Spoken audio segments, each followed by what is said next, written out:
Hi everyone and welcome back to another video.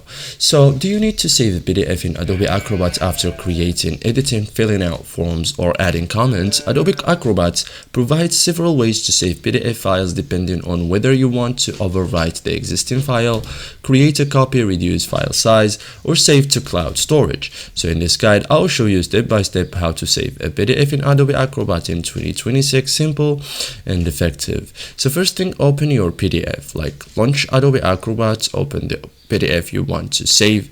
You may have edited text, added images, filled out forms, added comments, documents, modified pages. So make sure all desired changes are completed before saving.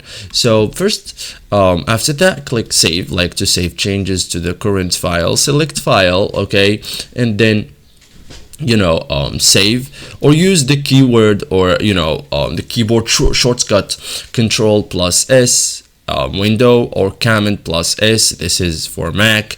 So Acrobat will update the existing PDF with your latest changes. Okay, use save as to create a copy. Like if you want to keep the original PDF and changed, select file and then save as, then choose a new file name, new folder location. Acrobat will create a separate copy of the PDF.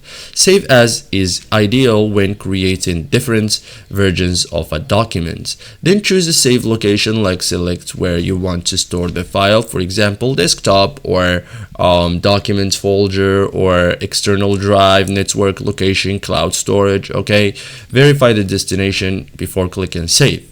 That's it guys for today's video. Thank you for watching and see you in the next tutorial.